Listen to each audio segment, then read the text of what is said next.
Hello and welcome to SteveKnows. This is the weekly VR news update, and today we have VR festivals, new games, Meta Quest subscription services, Quest 3 information, and so much more. So I think that is enough chin wagging.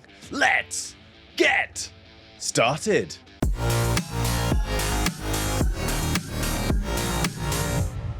Today we do have a sponsor, and it is VR related. A VR sponsor today from AAA game studios offering Golf 5 eclub, an authentic VR golfing experience to up your game, offering realistic game physics and precision control. You can enjoy 3 18-hole courses played front or back in stunning locations like a desert or a tropical land. You can check out a driving range and practice your form. Enjoy some mini golf for some downtime with the family. Especially when you can combine this with the VR golfing accessories out there, this game can be pretty impressive. This title even has real-time data to provide you feedback on your swing so you can try and improve. There is even the added bonus of learning the lay of the land, as it has a drone feature that will fly over the course and provide you with elevation statistics so you can calculate your best path forward.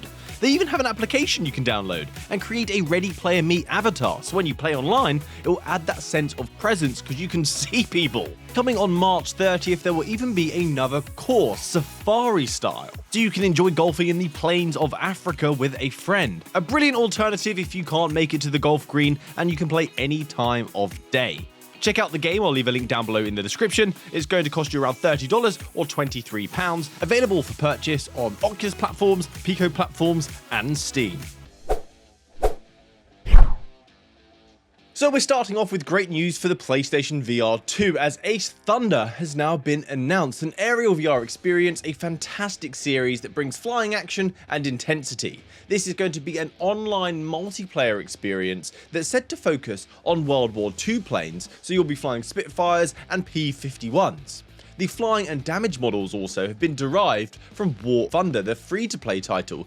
So if you've played that, you may have an idea on how accurate the flying is going to be, how the combat is going to feel, because this title actually has a new development team, and they have experience on War Thunder, which is a fun little fact, so you may see some references. It's a bit like Gorilla Tag and Echo, right?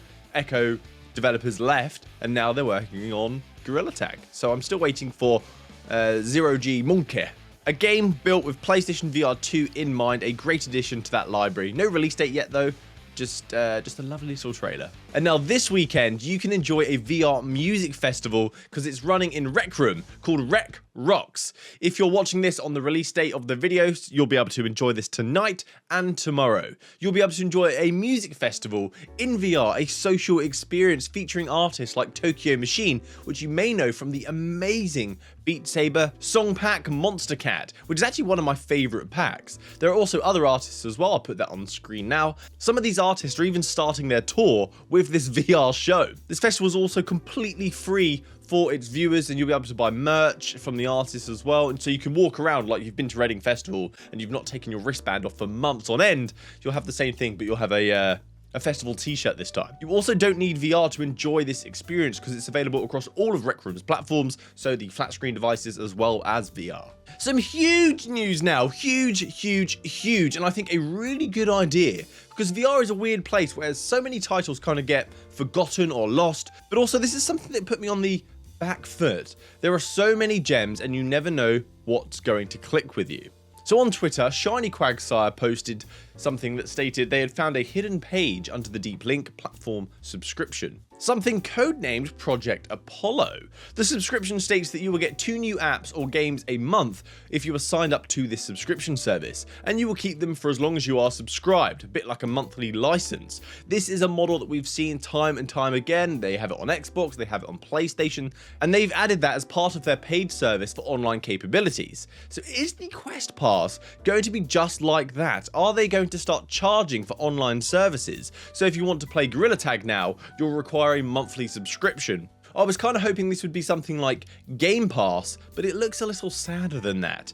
It could also be something that's being developed for the drop of the Quest 3 later this year. Many things are coming, and more on that later on in this video. So now on to something that I like to call the Pimax Push. It has a nice ring to it. They are always innovating on headsets, but a platform is reliant on its content. So they are going to be offering 100% revenue to developers who onboard to the Pimax platform, and be offered up to $100,000 to help fund the development of their experiences, including the Pimax handheld device, the Pimax Portal, a crazy looking thing, sending out one of their dev kits. Previously, they did run a choose-your-own-cut system where developers could decide how much they would like to give Pimax for being on their platform. Meta and Valve both have a default of 30% of online sales on their main stores, so if you sold $1 million in sales, you would have $300,000 that you'd have to give to Meta or Valve, and $700,000 for yourself. But with Pimax, you get the whole cake. And this is a great way to help elevate developers. Virtual reality developers are creating experiences for the passion of the platform, and I think this is something they deserve, so I really love seeing this. Now moving on to one of the best releases for the Quest platform that I've played this year, called Light Brigade, a roguelite title that will punish you actually, but it will reward you. If you're interested in that, I have a dedicated video on the channel. They have just dropped an update that will allow for local dimming, which means it can change the backlight based on the current scene, that is supposed to potentially save battery and improve the contrast of its colours. Not that the game needed it actually, it looked pretty darn crisp. But something else that's brilliant is it now includes dynamic foveated rendering with eye tracking. So if you've got the Pro headset, you'll be able to enjoy this amazing feature. And it's nice to know another game is actually making use of that £1,500 people recently spent 4 months ago. Meta should have pushed or incentivized developers to make use of the face and eye tracking to make it worth the upgrade to that device. But they are just so few and far between. It's slightly annoying, not worth the upgrade, but it's great to see that they've got this for those that are actually thinking about purchasing it, because there was a big offer recently. Finally, the dawn of the Quest 3 is upon us, as the application, the mobile app, is showing reference to something called Eureka. To see this, you do need to be on the version 2.05 of this application, and at this point in time, on Apple devices in the UK, I did check a few devices, we don't have that version available, but some of you elsewhere on other devices might. So you have to go to the App Store on the Oculus app, and then in the top left, you'll see something that says Quest, Rift, or Go. Click that, and you'll see here in the descriptive section, it will say Eureka. So as Bradley pointed out, this is likely development kits shipping out, so distribution methods will be updated and tested, so content can be created and ready for launch, or optimized for the new hardware. The same thing happened for previous Meta devices as well, so this is BAU. But what's interesting here is this is a nod to the new hardware inside the device. It's called Eureka, which is reference to the internal name Eureka 865, which refers to the Snapdragon 865, which the Gen 1 XR2 chip is based upon. The Quest 3 is supposed to be based on the Gen 2 chip, which is the Snapdragon 8, so they've just called it Eureka. This is pretty cool. Exciting times, actually. I can't wait to see this device get some more power. I think it needed it. So that's it from me today, guys. Thank you so much for watching to the end of the video. Nothing crazy this week, although some pretty exciting things that could be potentially happening. So please consider subscribing, joining my Discord. I'll have more videos throughout the week, and I will catch you next time. Happy gaming, guys!